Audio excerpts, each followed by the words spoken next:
Hello parents, कैसे हो सब? बढ़िया। आज अपन स्टार्ट करने वाले हैं एक नई series, biology one shot series. इस सीरीज के अंदर क्या होगा, चैप्टर वाइज ये वन शॉट होंगे। हर एक चैप्टर के अपन वन शॉट करने वाले हैं और इस वन शॉट सीरीज के अंदर पूरी बायोलॉजी को अपन कंप्लीट करने वाले हैं। कैसे वन शॉट रहेंगे थोड़ा सा बता देता हूँ।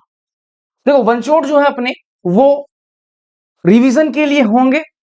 30 मिनट के अंदर एक चैप्टर खत्म हो रहा होगा, 40 मिनट के अंदर, 50 मिनट के अंदर। कोई ज्यादा बड़ा चैप्टर होगा तो 1 घंटे के अंदर वो चैप्टर कंप्लीट हो रहा होगा। तो ऐसा भी ये नहीं है कि भाई बहुत ही ऊपर ऊपर से चीजें और चली गई, कुछ अपन डिटेल में गए नहीं, चीजें समझ में नहीं आई। एनसीईआरटी के जो पॉइंट्स हैं उनको अपन डिस्कस करने वाले हैं। एनसीईआरटी के बियॉन्ड अपन नहीं जाएंगे, एनसीईआरटी के बाहर अपन नहीं जाएंगे। ठीक बात है। तो आज से ये सीरीज स्टार्ट होगी, जैसे मैंने आपको पहले बता दिया। और अगर आपको पता रहेगी कि कब क्लास होनी कब नहीं होनी, तो डिस्क्रिप्शन में टेलीग्राम चैनल का लिंक है, उसको ज्वाइन कर लेना। वीडियो स्टार्ट करने से पहले कुछ रिक्वेस्ट करता हूं आपसे, लाइक सब्सक्राइब तो आप कर दोगे। उसके अलावा डिस्क्रिप्शन में यार टेलीग्राम चैनल का लिंक है, उसको ज्वाइन कर लेना। ऐप का लिंक है, उसको डाउनलोड कर लेना। ये जो नोट्स हैं आपको ऐप पे मिल जाएंगे, RNM अकेडमी ऐप पे। और ऐप पे आपको फ्री टेस्ट मिल जाते हैं, ठीक है। क्वेश्चंस प्रैक्टिस के लिए क्वेश्चन की पीडीएफ मिल जाती है। तो सब कुछ फ्री है, टेस्ट वेस्ट सब कुछ फ्री है। तो डिस्क्रिप्शन में ऐप का लिंक है, जाके चेकआउट कर लेना, ठीक है। आ जाओ जी, स्टार्ट करते हैं। चैप्टर का नाम है जीव जगत। काफी आसान चैप्टर है, ठीक है। इसी से शुरुआत करते हैं। आ जाओ, जीव जगत। चैप्टर का नाम क्या है? जीव जगत। चैप्टर में स्टार्टिंग में इंट्रोडक्शन में क्या लिखा हुआ है एनसीईआरटी के अंदर? एनसीईआरटी लिखती है कि हमारे आसपास विविधता है, ठीक है। हम अपने आसपास देखते हैं तो हमें क्या दिखाई देती है? विविधता दिखाई देती है। क्या दिखाई देती है? विविधता। हम जंगल की बात करें, पहाड़ की बात करें, नदी की बात करें, जानवर, पौधे, हर चीज हमें दिखाई देते हैं। जब हम अपने आसपास देखते हैं तो नदी, पहाड़, जंगल, जानवर, सारे चीज दिखते हैं अपन को, ठीक है। जब अपन इनको ऑब्जर्व करते हैं, जब हम इनको ऑब्जर्व करते हैं, जब हम किसी जानवरों को अपन ऑब्जर्व करेंगे, पौधों को ऑब्जर्व करेंगे, ठीक है, तब अपन क्या पाते हैं? ऑब्जर्व करने पर हम क्या पाते हैं कि उनमें से कुछ जीव हैं और कुछ निर्जीव हैं। देखो, एनसीईआरटी सिंपल बातें लिखती है। एनसीईआरटी इतनी बातें लिखती है कि भैया हम अपने आसपास हमने देखा तो हमने क्या पाया? विविधता पाई। क्या पाया हमने? जंगल पाए, नदी, पहाड़, उसके अलावा जीव, जंतु, पौधे, ये सारी चीजें हमें देखने के लिए मिली। और जब हम इन सारी चीजों को हमने ऑब्जर्व किया तो हमें क्या पता लगा कि इनमें से कुछ क्या है? जीव है, और कुछ क्या है? निर्जीव है। ये हमें पता लगा। जैसे पहाड़ है, निर्जीव है जी, ठीक है। और कोई जानवर है, वो क्या है? जीव है। ठीक बात है, चलो। तो आपके दिमाग में एक चीज आनी चाहिए कि भैया ये आपको कैसे पता लगा कि ये जीव है कि निर्जीव है? तो जीव क्या है? सबसे पहले ये बात समझनी चाहिए अपन को कि जीव है क्या। आ जाओ जी, कुछ विशिष्ट गुणों द्वारा परिभाषित किया जा सकता है। जीव क्या है? तो जीव में कुछ कुछ क्वालिटीज हैं अपने पास में, कुछ विशेष गुण हैं। अगर वो विशेष गुण किसी भी चीज में पाए जाएंगे तो अपन उसको जीव कहेंगे। जैसे एग्जांपल की बात करें, भाई मोबाइल को मोबाइल कैसे कहोगे? स्मार्टफोन क्यों कहोगे उसको? कि भैया उसमें ना एंड्रॉइड सिस्टम या फिर iOS का सिस्टम हो उसके अंदर, उसके अलावा उसमें कैमरा हो, ठीक है, टच स्क्रीन हो, ये सारी चीजें चलती हो, उसमें इंटरनेट चलता हो, ये सारे फीचर्स जब होंगे तब हम उसको स्मार्टफोन कह देंगे। ठीक बात। वैसे ही जीव किसको कहेंगे? उसके लिए कुछ गुण हैं, अगर वो गुण उसमें पाए जाएंगे तब हम उसको जीव कह देंगे। ये सारी एनसीईआरटी की बातें हैं, अपन खोल के देख भी सकते हो। तो जीव क्या है? कुछ विशिष्ट गुणों द्वारा परिभाषित इसको किया जा सकता है। ठीक बात है, ठीक है, चलो। तो परिभाषित करने वाले गुण कौन से हैं? भैया आपने ये तो कह दिया कि जीव उसको कहेंगे जिसके पास में कुछ विशेष प्रकार के गुण होंगे। अब आप हमें ये बताओ कि वो विशेष प्रकार के गुण कौन से हैं। तो परिभाषित करने वाले गुण कौन से हैं, उनके बारे में बात कर लेते हैं। देखो, परिभाषित करने वाले गुण तो मैं आपको बताऊंगा ही, लेकिन ध्यान से सुनो। ऐसा नहीं होना चाहिए, ऐसा नहीं होना चाहिए कि किसी एक के अंदर वो परिभाषित करने वाला गुण है तो हम सबको क्या मान लेंगे? अजीव मान लेंगे। अभी समझाता हूं, देखो। तो परिभाषित करने वाला गुण पर उसी को मानेंगे जो सभी जीवों में उपस्थित हो, बिना किसी अपवाद के। ठीक है भैया, आप परिभाषित करने वाला गुण किसको मानोगे? तो मैंने कहा कि उस गुण को मैं परिभाषित करने वाला गुण मानूंगा जो सारे जीवों के अंदर पाया जाए, पाया जाता हो बिना किसी अपवाद के। अब आप कहोगे भैया स्मार्टफोन का ऐसा फीचर बताओ जो सारे स्मार्टफोन के अंदर पाया जाता हो। तो मैंने कहा ऐसा फीचर एक ले लेते हैं अपन कि कैमरा सभी के अंदर होगा। अब कुछ कुछ मोबाइल ऐसे आए थे जिनके अंदर कैमरा ऊपर मोबाइल से बाहर निकल रहा था, कुछ के अंदर कुछ अलग चीजें आ रही थी, वो अलग अलग चीजें, लेकिन वो सभी के अंदर नहीं थे ना कि भाई मोबाइल से कैमरा बाहर निकलेगा, ठीक है, वरना अंदर छुप जाएगा, जो आप फोटो क्लिक करोगे तो बाहर निकलेगा, ठीक है। तो वो अपन स्मार्टफोन, वो उस फीचर को अपन यूनिवर्सल नहीं मान सकते ना कि भाई सारे मोबाइल्स के अंदर वो पाया जाएगा, नहीं, सारे के अंदर कुछ वो कंपनियों ने दे दिया फीचर। वैसे ही यहां पर अपन बात करेंगे कि परिभाषित करने वाला, कि जीव, ये जीव है, इस चीज को परिभाषित करने वाला गुण हम उसको मानेंगे जो सारे जीवों के अंदर पाया जाएगा बिना किसी अपवाद के। ठीक बात है। चलो, जिस किसी भी निर्जीव में ना हो, ठीक है। देखो, परिभाषित करने वाला गुण किसको मानेंगे? ऐसा गुण जो सारे जीवों के अंदर पाया जाता हो बिना किसी अपवाद के। ठीक बात है। और किसी भी निर्जीव चीज में वो उपस्थित नहीं होना चाहिए। ठीक बात है। चलो आ जाओ। अब कुछ है निर्धारक विशेषता और कुछ है गैर निर्धारक विशेषता। अभी निर्धारक विशेषता और गैर निर्धारक विशेषता का मतलब क्या? ध्यान से सुनो। निर्धारक विशेषता वही है क्या आपके, क्या है, गुण, ठीक है, जो परिभाषित कर सकते हैं कि भैया ये जीव को निर्धारित कर रहे हैं कि गैर निर्धारक है। जैसे मैं बात करूं, वृद्धि है, ठीक है, वृद्धि, ग्रोथ, ठीक है, तो ये क्या है, मेरे अंदर ग्रोथ हो रही है, वृद्धि हो रही है, ठीक है, किसी कुत्ते के अंदर भी वृद्धि हो रही है, किसी प्लांट के अंदर भी वृद्धि हो रही है।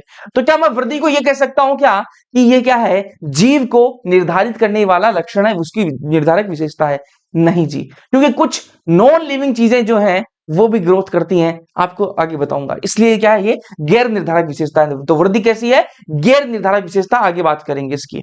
जनन, जनन क्या है? वो भी गैर निर्धारक विशेषता है। अब आप कहोगे भैया जनन तो गैर निर्धारक विशेषता नहीं होनी चाहिए, क्योंकि जितने भी जीव हैं वो सारे जनन तो करते ही हैं, ठीक है, और उसके अलावा मुझे ऐसा भी कोई नहीं दिख रहा कि कोई नॉन लिविंग जो है वो जनन करता हो, ठीक है, कोई भी निर्जीव जनन नहीं करता है, ठीक है, और सारे जीव हैं वो जनन करते हैं, तो इसको तो निर्धारक विशेषता होना चाहिए। आप करोगे गैर निर्धारक विशेषता है।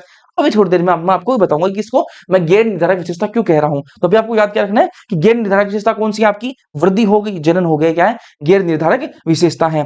निर्धारक विशेषता की मैं बात करूं तो आपका जो उपापचय है, मेटाबॉलिज्म जो है, वो निर्धारक विशेषता है। जितने भी जीव हैं उनके अंदर मेटाबॉलिज्म पाया ही जाएगा, ठीक है। या फिर इसको ऐसे कह सकते हैं कि जिस भी चीज के अंदर उपापचय की क्रिया हो रही है वो क्या है, वो आपका जीव है। ठीक बात है। चेतना, चेतना भी किसकी विशेषता है? निर्धारक विशेषता किसकी है? जीवों की निर्धारक विशेषता है। जितने भी जीव हैं सबके अंदर चेतना जो है वो पाई जाएगी। ठीक बात है क्या? तो ये आपको ध्यान में रखना है कि परिभाषित करने वाला गुण अपन किसको मानेंगे? परिभाषित करने वाला गुण हम उसको मानेंगे जो सभी जीवों में उपस्थित हो बिना किसी अपवाद के, ठीक है, और किसी भी निर्जीव में वो ना हो। ठीक बात। आ जाओ, एक एक को पढ़ते हैं। सबसे पहले बात करेंगे वृद्धि की, बात करेंगे।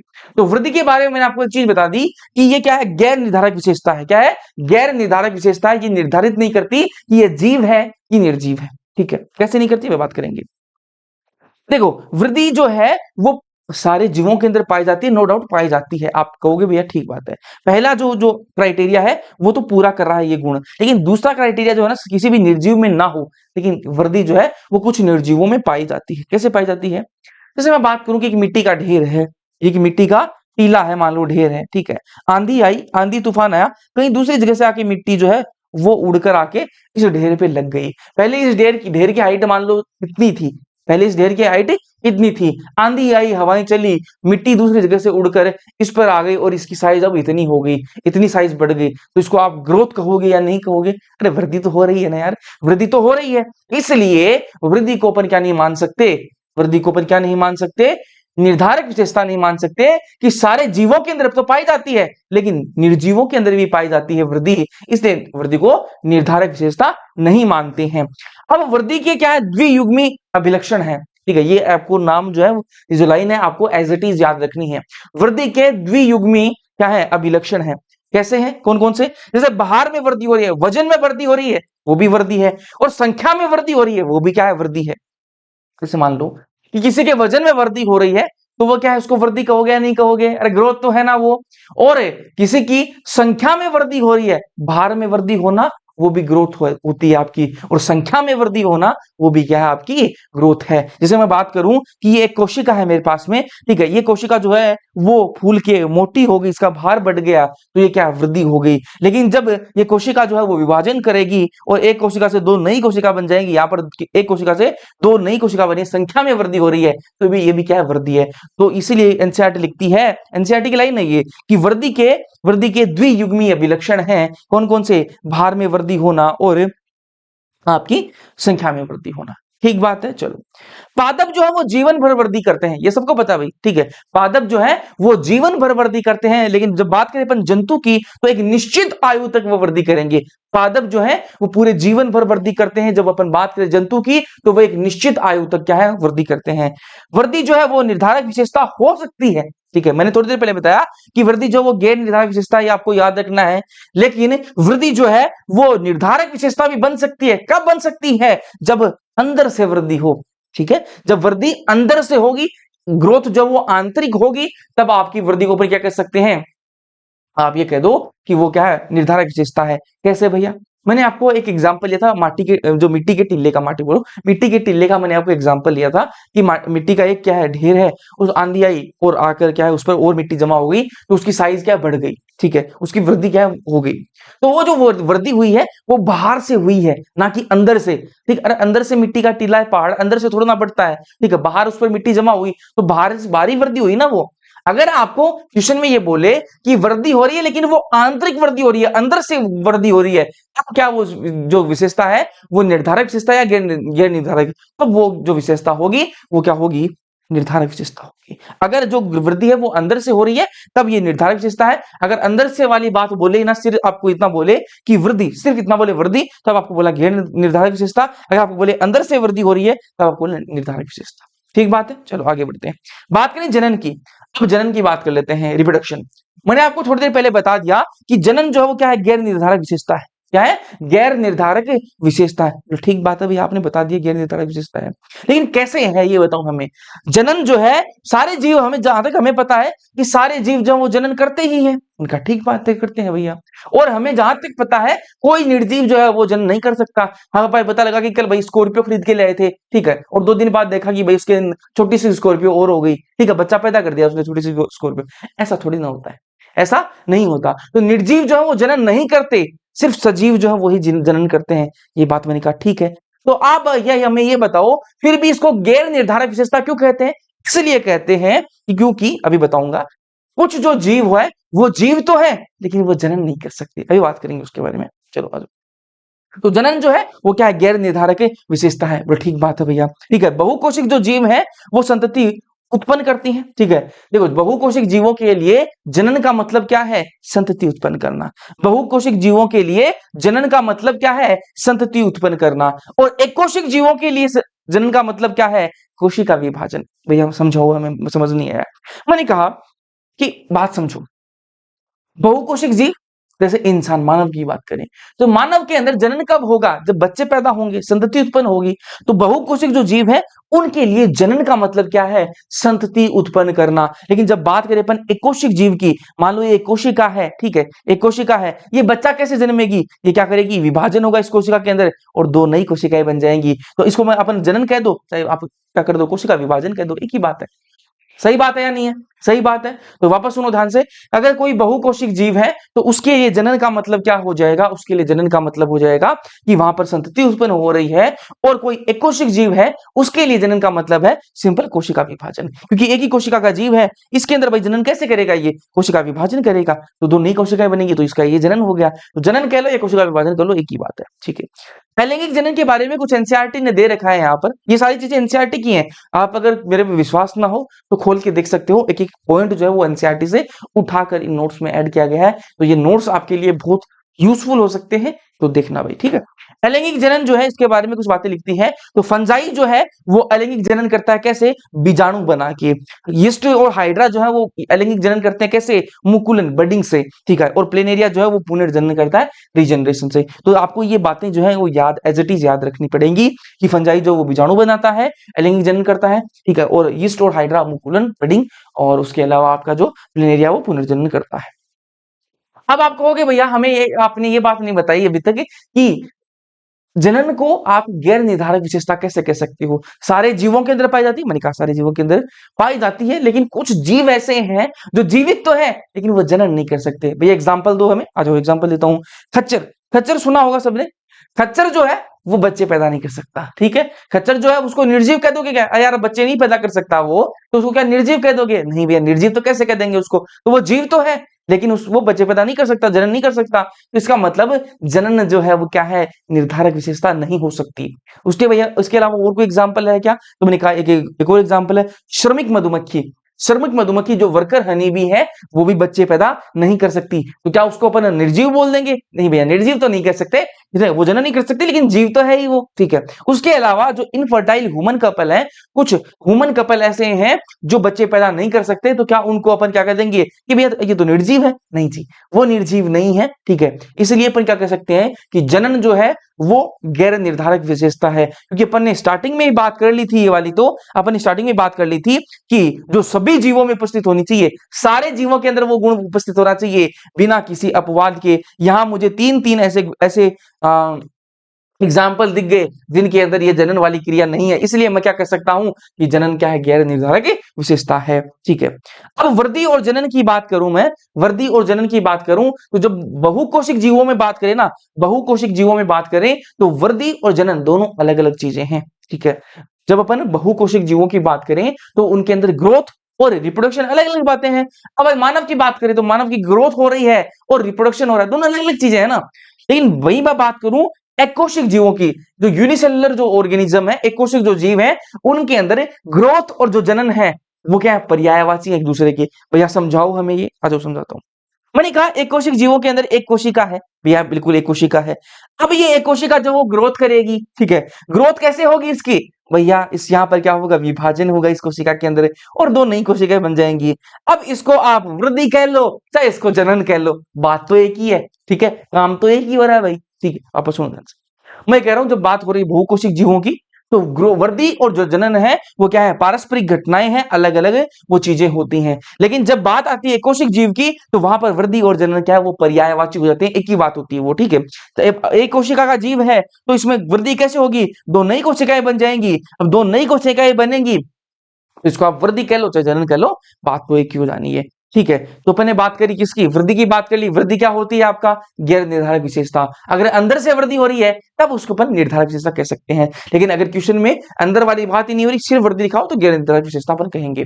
जनन की बात करें तो वो भी क्या है, गैर निर्धारक विशेषता होती है। आ जाओ जी बात करेंगे उपापचय की, ठीक है। उपापचय क्या है, आपकी निर्धारक विशेषता है, ठीक बात है भैया, निर्धारक विशेषता आपने बता दिया।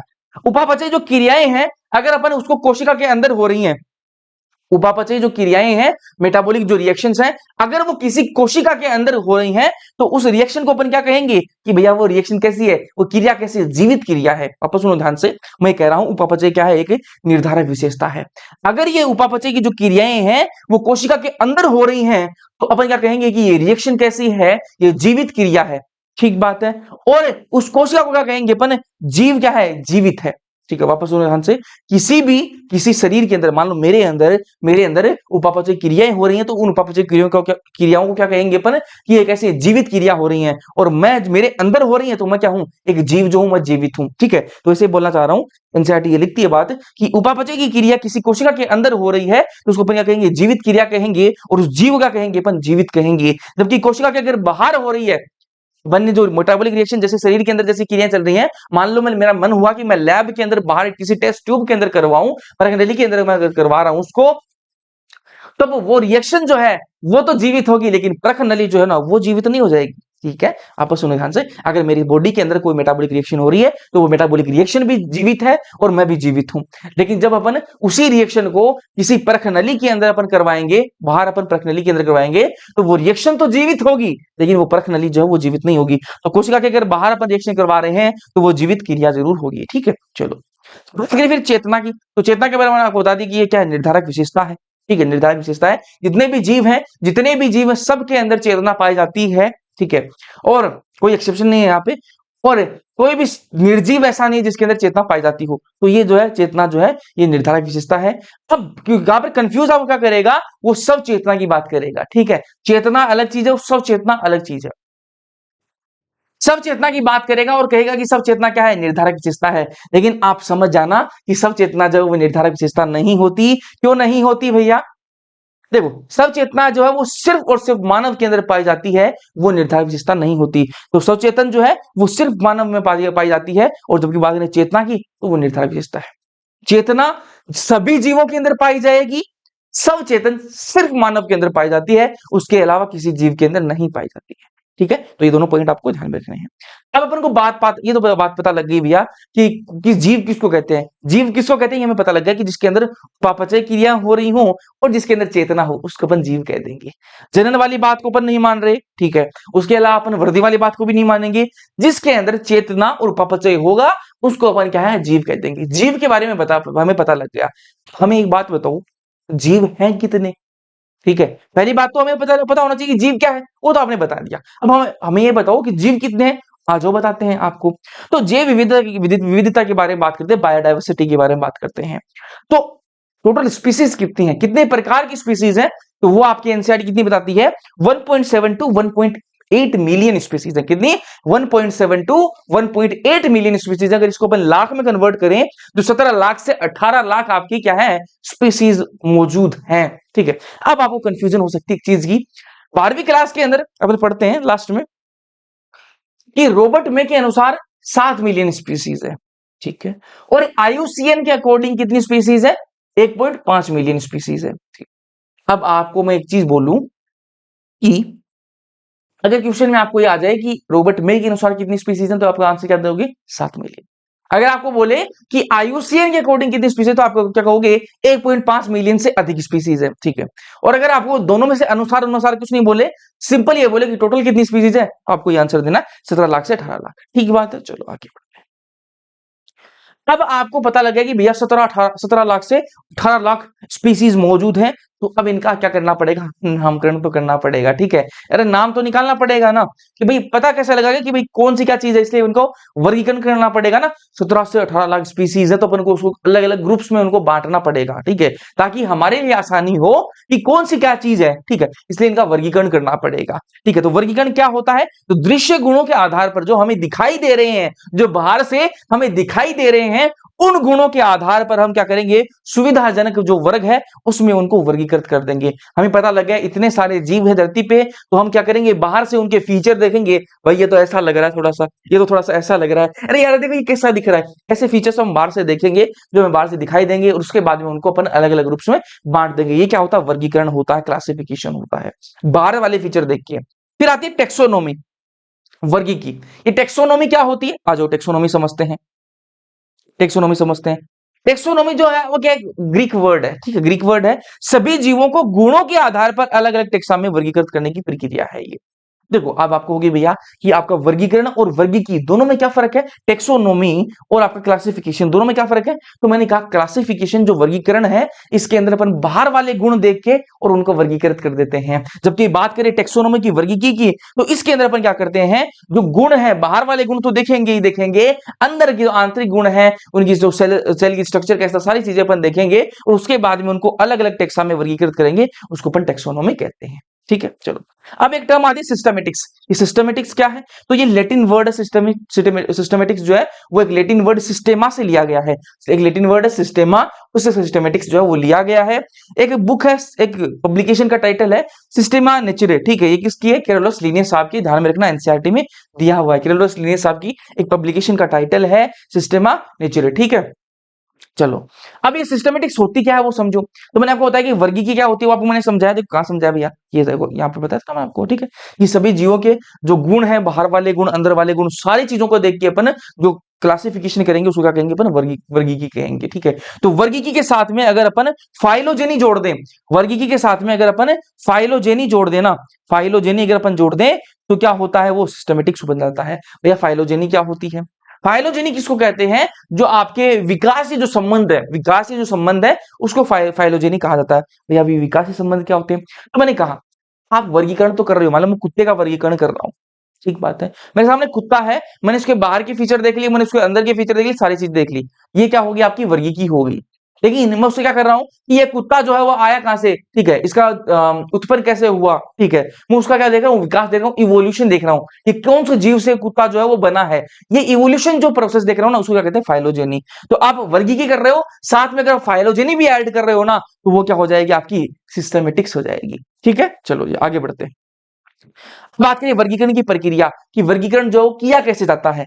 देखो ध्यान से, आपके सामने कोई जीव है, आपके सामने कोई आपको जीव दिया गया है और आपको कहा जाए कि इसका वर्गीकरण करो, तो सबसे पहले क्या करोगे? उसके फीचर्स देखोगे, है ना, कि भैया देखने में इसका विशेषीकरण करोगे। सबसे पहले उसका कैरेक्टराइजेशन करोगे कि भैया इसके 2 आंखें हैं, ठीक है, 4 पैर हैं, इसके पूंछ इसकी मुड़ी हुई है, ये सारी चीजें आप देखोगे, है ना। तो पहले क्या करोगे? विशेषीकरण, सारी फीचर्स उसके लिख लोगे, भैया ऐसा ऐसा ये दिख रहा है, ठीक है। उसके बाद में उसकी पहचान करोगे कि ऐसा ऐसा दिखने वाला जो जीव है वो कौन से ग्रुप में डाले जा रहे हैं, ठीक है, तो उसकी क्या करोगे? पहचान करोगे, आइडेंटिफिकेशन करोगे। उसके बाद में उसको वर्गीकरण करोगे, उस ग्रुप में उस जीव को उठा के आप डाल दोगे, ठीक है। उसके बाद में उसका नाम दोगे, नाम पद्धति, नामकरण करोगे, ठीक है। तो ये सारी जो है वर्गीकरण की प्रक्रिया है। सबसे पहले विशेषीकरण, उसका कैरेक्टराइजेशन किया जाएगा, उसके बाद में उसका पहचान की जाएगी, आइडेंटिफिकेशन किया जाएगा, उसके बाद में उसका वर्गीकरण, क्लासिफिकेशन किया जाएगा, और उसके बाद में क्या किया जाएगा? उसको नाम दिया जाएगा, ठीक है। अब 2 फुल फॉर्म आपको याद रखनी है, एग्जाम में आई हुई भी है और इंपॉर्टेंट भी है, आईसीजेडएन और आईसीबीएन। आईसीजेडएन क्या है? International code for zoological nomenclature, और आईसीबीएन क्या है? International code for botanical nomenclature. बात करेंगे द्विपद नाम पद्धति, नाम कैसे देते हैं वो उसकी बात करते हैं। द्विपद नाम पद्धति, द्विपद नाम पद्धति किसने दी थी? कैरोलस लीनियस साहब ने दी थी। किसने दी थी? कैरोलस लीनियस साहब ने द्विपद नाम पद्धति दी थी। इंग्लिश में बात करें तो बाइनोमियल नोमेनक्लेचर जो है वो किसके द्वारा दिया गया था? कैरोलस लीनियस साहब द्वारा दिया गया था। द्विपदनाम पद्धति का मतलब क्या है? इसमें 2 नाम होंगे, नाम से पता क्या? द्वि, ठीक है, पदनाम पद्धति है तो 2 नाम होंगे। इसके अंदर कौन कौन से? एक देखो एग्जांपल से समझते हैं, मेंगीफेरा इंडिका अपने पास में क्या है? Mangifera indica. अब यहां पर देखो मेंगीफेरा एक नाम हो गया और इंडिका 2 नाम हो गया, तो साफ पता लग रहा है क्या? द्विपदनाम पद्धति है, 2 नाम यहाँ पर है ना। इसका नाम है ये मेंगीफेरा इंडिका, आम का साइंटिफिक नेम होता है, ठीक है। अब ध्यान से देखो, यहाँ पर जो पहला वर्ड है मेंगीफेरा वो किसको रिप्रेजेंट कर रहा है? वो जीनस को रिप्रेजेंट करता है, वंश नाम को रिप्रेजेंट करता है। और दूसरा जो अक्षर होता है, दूसरा वर्ड होता है, वो किसको रिप्रेजेंट करता है? वो स्पीसीज को रिप्रेजेंट करता है। वापस सुनो ध्यान से, द्विपद नाम पद्धति जो वो किसके द्वारा दी गई? वो आपकी कैरोलस लीनियस साहब द्वारा दी गई थी, ठीक है भैया, ये बात तो आपने बता दी हमें। अब एग्जाम्पल से समझते हैं मेंगीफेरा इंडिका।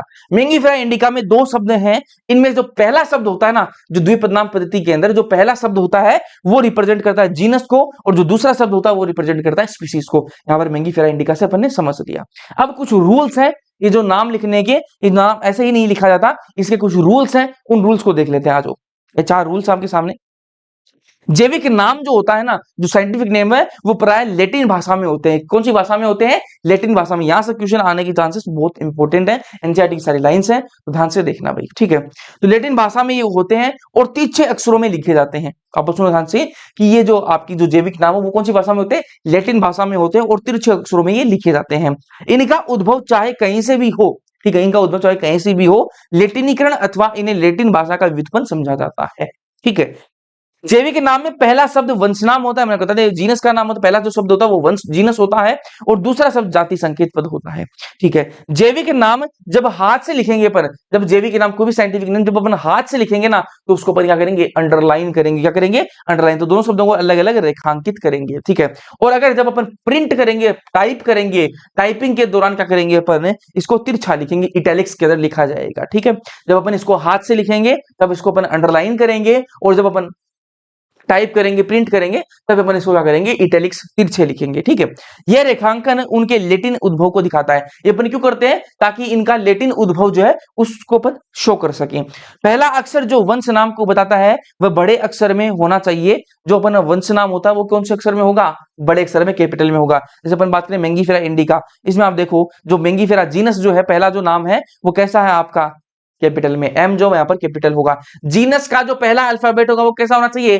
कैपिटल होना चाहिए। और जो आपकी स्पीसीज का जो पहला जो आपका लेटर है वो कैसा होना चाहिए?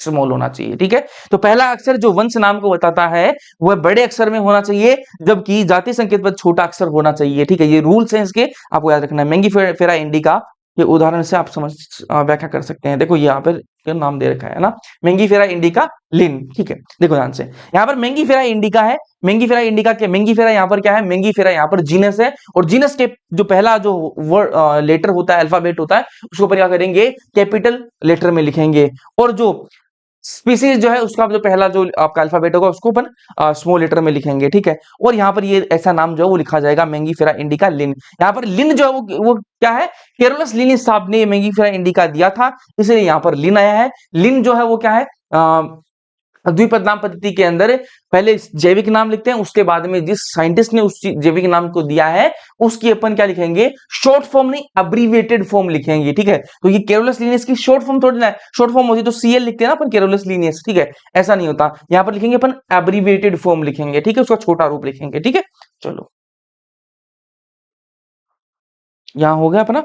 फिर बात करेंगे वर्गीकी पदानुक्रम की बात करेंगे, है ना, वर्गीकी पदानुक्रम की बात करेंगे, टेक्सोनोमिक हायरार्की की अपन बात करेंगे। आ जाओ, ठीक है। अब इसको याद रखने के लिए मैं एक ट्रिक यूज करता हूं, अगर आप भी करना चाहो तो कर सकते हो, बाकी आपके पास अपनी कोई ट्रिक है तो वेल एंड गुड, ठीक है। क्या ट्रिक है जी, ट्रिक सिंपल है, कल परसों चला और फिर घूमा शहर, ठीक है, कल परसों चला और फिर घूमा शहर, ठीक बात है। चलो, कल से क्या हो जाएगा, आपका किंगडम हो जाएगा, परसों से क्या हो जाएगा, आपका फाइलम हो जाएगा, चला से आपका क्लास हो जाएगी, और से आपका ऑर्डर, फिर से आपका फैमिली, घुमा से आपका जीनस हो जाएगा, और शहर से आपकी स्पीसीज हो जाएगी। किंगडम को हिंदी में जगत कहते हैं, फाइलम को संघ कहते हैं, क्लास को वर्ग कहते हैं, ऑर्डर को गण कहते हैं, फैमिली को कुल कहते हैं, जीनस को वंश कहते हैं, स्पीसीज को जाति कहा जाता है। आ जाओ जी, अब अपन इसको समझते हैं एक एक को। आ जाओ, जो एनसीईआरटी में दिया हुआ है उसके बारे में समझते हैं। सबसे पहले जाति से स्टार्ट करेंगे, फिर अपन लास्ट में कहा जाएंगे, जगत तक जाएंगे, ठीक है। चलो आ जाओ, जाति, ठीक है। मेरे ख्याल से दिखना चाहिए आपको, हाँ ठीक है। अब जाति देखो आप ध्यान से, कि हमारे पास में एग्जांपल है कुछ, क्या है, पेंथेरा लियो है, पेंथेरा टिग्रिस है, और पेंथेरा पार्डस है, ठीक है। पेंथेरा लियो, ठीक है, पेंथेरा टिग्रिस, पी टिग्रिस लिख रहे हैं पेंथेरा शॉर्ट में, ठीक है, पी अपना पार्डस, पेंथेरा पार्डस, ठीक है। अब पेंथेरा लियो जो किसका नाम है, लायन का नाम है, शेर का नाम है, ठीक है। पेंथेरा टिग्रिस किसका नाम है, टाइगर का नाम है, ठीक है। पेंथेरा पार्डस किसका नाम है, लेपर्ड का नाम है, ठीक बात है। तो यहाँ पर जो है पेंथेरा और लियो, ठीक है, द्विपद नाम पद्धति है, आप सबको पता होना चाहिए। पेंथेरा जो वर्ड है वो क्या है, जीनस है भैया, हमें पता है ये बात तो, और लियो यहाँ पर क्या है, वो जाति है, ठीक है। जैसे मैं बात करूं पेंथेरा टिग्रिस के अंदर, पेंथेरा जो है यहाँ पर क्या है, जीनस है, टिग्रिस यहाँ पर क्या है, इसकी जाति है, ठीक है। फिर मैं बात करूं पेंथेरा पार्डस की, तो पेंथेरा यहाँ पर क्या है, जीनस है, पार्डस यहाँ पर क्या है, इसकी जाति है, ठीक बात है। मैं ये कहूंगा कि बहुत सारी जो जातियां हैं वो एक जीनस के अंदर होती हैं, बहुत सारी जातियां एक जीनस के अंदर होती हैं, जैसे पेंथेरा, लियो, टिग्रिस, पार्डस, अलग अलग जातियां हैं, लेकिन कौन से जीनस के अंदर है, सारी पेंथेरा जीनस के अंदर हैं। तो अपन क्या, ये सारी जो जातियां किसके अंदर डाल देंगे, पेंथेरा जीनस के अंदर इनको डाल दिया गया है, ठीक बात है। वापस सुनो ध्यान से, मैं क्या कहना चाह रहा हूँ, मैं कहना चाह रहा हूँ पेंथेरा लियो एक अलग जाति, लियो एक अलग जाति है, टिग्रिस एक अलग जाति है, पार्डस एक अलग जाति है, लेकिन इसको कहाँ रख देंगे अपन, इसके जीनस के अंदर रख देंगे, किसके अंदर, पेंथेरा के अंदर। जैसे पेंथेरा जो है वो एक अलग जीनस है, ऐसे ही एक फेलिस नाम का जीनस होता है, और इस फेलिस नाम के जीनस के अंदर कौन आते हैं, कि जो बिल्लियां हैं वो इस फेलिस जीनस के अंदर आती हैं, याद होना चाहिए। फेलिस किसका जीनस है, कैट का, ठीक है। और एक ऐसा जीनस और है, कैनिस, ठीक है, कैनिस के अंदर कौन आते हैं, डॉग आते हैं। तो ऐसे देखो, पेंथेरा भी एक जीनस है, फेलिस भी एक जीनस है, और कैनिस भी एक जीनस है। हम आपको कहता हूं जैसे बहुत सारी जातियों ने मिलकर एक जीनस बनाया, वैसे बहुत सारे जीनस मिलकर एक क्या बनाएंगे, कुल बनाएंगे, फैमिली बनाएंगे। वापस सुनो ध्यान से, बहुत सारी जातियां मिलकर क्या बनाती हैं, एक जीनस बनाती हैं, बहुत सारे जीनस मिलकर एक फैमिली बनाते हैं। तो यहाँ पर पेंथेरा और फेलिस दोनों अलग अलग जीनस हैं, पेंथेरा और फेलिस जो है वो दोनों अलग अलग जीनस है, लेकिन एक फैमिली, फेलिडी फैमिली के अंदर दोनों जाएंगे, ठीक है। पेंथेरा भी फेलिडी फैमिली का मेंबर है, और फेलिस भी क्या है, फेलिडी फैमिली का मेंबर है। और जैसे फेलिडी फैमिली एक फैमिली है, वैसे ही कैनेडी भी एक फैमिली है, ठीक है। जैसे फेलिडी एक फैमिली है, वैसे ही एक कैनेडी भी एक फैमिली है, और कैनेडी फैमिली के अंदर कौन आता है, कैनिस जो जीनस है वो उसके अंदर जाएगा। तो बहुत सारी जातियां मिलकर एक जीनस बनाएंगी, और बहुत सारे जीनस मिलकर एक फैमिली बनाएंगे। तो देखो, बहुत सारी फैमिली मिलकर क्या बनाएंगी, एक ऑर्डर बनाएंगी, ठीक है, गण बनाएंगी। तो यहाँ पर देखो, फेलिडी एक क्या है, आपकी फैमिली है, ऐसी कैनेडी भी एक फैमिली है, और दोनों फैमिली किसके अंदर होंगी, एक ऑर्डर के अंदर होंगी, जिसके अंदर क्या होगा, कार्निवोरा नाम होगा उस ऑर्डर का, ठीक है। तो बहुत सारी फैमिली मिलकर एक ऑर्डर बनाती हैं। अब कार्निवोरा क्या है, एक ऑर्डर है, वैसे ही एक और ऑर्डर है प्राइमेटा, ये भी एक ऑर्डर है, ठीक है। प्राइमेटा के अंदर कौन से आते हैं, मंकी, गोरिल्ला, गिब्बन, ये सारे प्राइमेटा ऑर्डर के अंदर आते हैं। अब बहुत सारे ऑर्डर मिलकर क्या बनाएंगे, एक क्लास बनाएंगे। तो कार्निवोरा और प्राइमेटा दोनों अलग अलग ऑर्डर हैं, लेकिन दोनों मिलकर क्या बनाएंगे, दोनों किसके अंदर होंगे, ममेलिया के अंदर होंगे। ममेलिया क्या है, क्लास है। तो जैसे ममेलिया एक क्लास है, वैसे ही एव्स भी एक क्लास है, रेप्टिलिया भी एक क्लास है। एव्स के अंदर कौन आते हैं, पक्षी आते हैं, आपके बर्ड्स आते हैं। ये तीनों क्या है, अलग अलग क्लास हैं, और बहुत सारी क्लास मिलकर क्या बनाती हैं, एक फाइलम बनाती हैं। तो ये ममेलिया, एव्स, रेप्टिलिया सारे किसके अंदर आएंगे, कोडेटा फाइलम के अंदर आ जाएंगे। जैसे कोडेटा एक फाइलम है, वैसे 10 फाइलम और हैं आपके, पोरीफेरा, सिलेंट्रेटा, आपका टीनोफोरा, प्लेटिहेलमिन्थेस, एस्केलमिन्थेस, आर्थ्रोपोडा, एनिलिडा, मोलस्का, एकाइनोड्रोमेटा, ठीक है, हेमिकोडेटा, कोडेटा, ये सारे क्या है, इसके कोडेटा के अलावा 10 फाइलम और हैं। कोडेटा तो एक फाइलम है ही, उसके अलावा 10 फाइलम और हैं। तो ये बहुत सारे फाइलम मिलकर क्या बनाएंगे, एक जगत बनाएंगे, इसका नाम है एनिमल किंगडम। ठीक है, चलो इस तरीके से होगा। बहुत सारे स्पीसीज मिलकर, बहुत सारी जातियां मिलकर एक जीनस बनाएंगी, बहुत सारी जीनस मिलकर एक फैमिली बनाएंगी, बहुत सारी फैमिली मिलकर एक ऑर्डर बनाएंगी, बहुत सारे ऑर्डर मिलकर एक क्लास बनाएंगे, और बहुत सारे क्लास मिलकर एक फाइलम बनाएंगे, और बहुत सारे फाइलम मिलकर एक का जगत है वो बनाएंगे। ऐसे अपन प्लांट्स की बात कर लेते हैं, आज ठीक है। अपने पास में एग्जांपल है सोलेनम ट्यूबेरोसम, ठीक है, सोलेनम ट्यूबेरोसम और सोलेनम मेलोंगिना, ठीक है, और सोलेनम नाइगरम, ठीक है। अब जो सोलेनम ट्यूबेरोसम है, किसका नाम है, ये आलू का नाम है, ठीक है। सोलेनम मेलोंगिना किसका नाम है, बैंगन का नाम है, याद होना चाहिए आपको। सोलेनम नाइगरम किसका नाम, मकोई का नाम है, ठीक है। अब यहां पर देखो, इनकी जाति जो ट्यूबेरोसम, मेलोंगिना, ठीक है, नाइगरम, सबकी अलग अलग जातियां हैं, लेकिन सारी अलग अलग जातियां मिलकर क्या बनाएंगी, एक जीनस बनाएंगे, इसका नाम क्या है, सोलेनम, ठीक है। तो बहुत सारी जातियां मिलकर एक जीनस बनाती हैं, क्या, सोलेनम। जैसे सोलेनम एक जीनस है, वैसे ही पेटूनिया, दतूरा, ये भी क्या है, एक जीनस है, अलग अलग जीनस है। अब ये अलग अलग जीनस मिलकर एक फैमिली बनाएंगी, कौन सी फैमिली, सोलेनम, पेटूनिया, दतूरा, कौन सी फैमिली के अंदर आते हैं, सोलेनेसी फैमिली के अंदर आते हैं। तो बहुत सारे जीनस मिलकर एक फैमिली बना रहे हैं यहाँ पे। ये अपने पहले एनिमल्स की बात करें, प्लांट्स की बात कर रहे हैं। जैसे सोलेनेसी एक फैमिली है, वैसे एक और फैमिली है कॉनवोल्वुलेसी, ठीक है। तो सोलेनेसी, कॉनवोल्वुलेसी दोनों फैमिली मिलकर, है ना, एक अलग क्या बनाएंगी, ऑर्डर बनाएंगी, पोलीमोनियल्स ऑर्डर, ठीक है। जैसे पोनीमोनियल्स एक ऑर्डर है, वैसे ही सेपिंडल्स भी एक ऑर्डर है। और ध्यान में रखना, सेपिंडल्स ऑर्डर के अंदर कौन आते हैं, आपके आम आते हैं, मैंगो आते हैं, ठीक है। तो बहुत सारे ऑर्डर जो मिलकर वो क्या बनाएंगे, एक क्लास बनाएंगे, डाइकोट, मोनोकोट है, डाइकोट है, वैसे एक मोनोकोट भी है, ठीक है। तो बहुत सारे आप क्लास मिलकर क्या बनाएंगे, एक डिवीजन बनाएंगे। देखो, प्लांट्स के लिए अपन फाइलम वर्ड यूज नहीं करते, वहां पर अपन डिवीजन वर्ड यूज करते हैं ना, ये ध्यान रखना। तो एंजियोस्पर्म और जिम्नोस्पर्म क्या है, डिवीजन, बहुत सारे डिवीजन मिलकर क्या बनाएंगे, एक जगत बनाएंगे, जिसका नाम क्या है, प्लांट किंगडम, ठीक है। चलो, तो इस तरीके से होता है, बहुत सारी स्पीसीज मिलकर एक जीनस, तो बहुत सारे जीनस मिलकर एक ऑर्डर, बहुत सारे ऑर्डर मिलकर एक आपका क्या बनाएंगे, क्लास बनाएंगे, और बहुत सारे क्लास मिलकर आपके डिवीजन या फिर फाइलम, और बहुत सारे फाइलम या फिर डिवीजन मिलकर आपका किंगडम बनाएंगे, ठीक है। अब यहां से अपन को क्या पता लग रहा है, यहां से हमें एक बात पता लग रही है कि जैसे जैसे हम ऊपर की तरफ जा रहे हैं ना, जैसे जैसे हम जाति से जगत की तरफ जा रहे हैं, तो आपकी जो सामान्य गुण जो है ना, वो कम होते जा रहे हैं। वो क्या हो रहे हैं, कम होते जा रहे हैं। जैसे एग्जाम्पल की बात करूं मैं, यहां पर क्या थी अपनी, पेंथेरा लियो, पेंथेरा टिग्रिस, पेंथेरा पार्डस, ठीक है। ये सारी 3 स्पीसीज थी अपने पास में।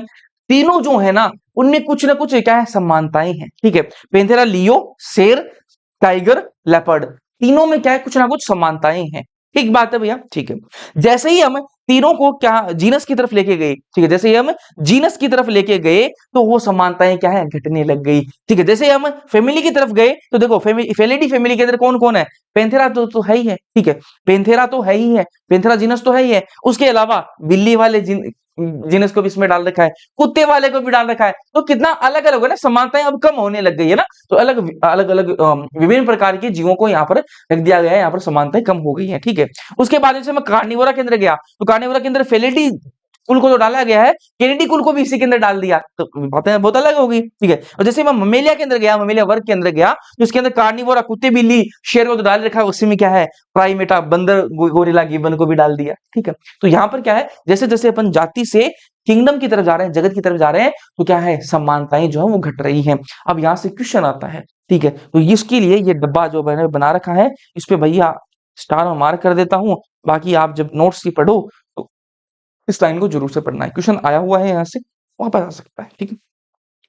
कि जब भी अपन किंगडम से स्पीसीज की तरफ जाते हैं, जब भी अपन किंगडम से स्पीसीज की तरफ जाते हैं, तो दो जीवों के बीच समानताएं क्या होती हैं, बढ़ती हैं। और जब अपन स्पीसीज से किंगडम की तरफ जाते हैं, वापस इसका उल्टा करेंगे, तब समानताएं घटती हैं। ठीक है, वापस सुनो ध्यान से, जब अपन किंगडम से स्पीसीज की तरफ जाते हैं, किंगडम से अपन स्पीसीज की तरफ जाएंगे, तो दो जीवों के बीच में समानताएं जो है वो बढ़ेंगी, और जब अपन इसका उल्टा करें, स्पीसीज से किंगडम की तरफ जाएं, तो समानताएं घटेंगी। ठीक है, तो ये लाइन आपको ध्यान में रखनी है।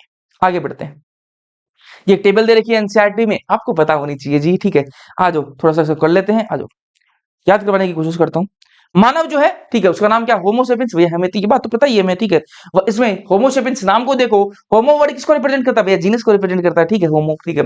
कौन सी फैमिली होती है मानव की, होमिनिडी फैमिली होती है। गण कौन सा होता है, प्राइमेटा। ठीक है, क्लास कौन सी होती है, ममेलिया। और संघ कौन सा होता है, कोर्डेटा। ठीक है आपका, ठीक है। फिर बात करें घरेलू मक्खी की, भैया इसका नाम तो हमें पता है, बहुत क्यूट नाम होता है इसका, मस्का डोमेस्टिका। ठीक है, अब मस्का यहाँ पर क्या इसका वंश है, म्यूसिडिस की क्या फैमिली है, डिप्टेरा इसका क्या है, गण है, इंसेक्टा इसकी क्लास है, और आपका आर्थ्रोपोडा इसका फाइलम है। ठीक है, इस तरीके से आपको याद रखने पड़ेंगे यार। ठीक है, फिर बात करें अपन आम की। ठीक है, आम का नाम क्या है, मेंगीफेरा इंडिका। मेंगीफेरा यहाँ पर क्या है आपका, वंश है इसका। इसकी कुल क्या है इसका, अनाकार्डियेसी। ठीक है, उसके बाद इसका गण क्या है आपका, सेपिंडेल से। इसको आप ऐसे याद रख सकते हो, आम, अनार, सेब।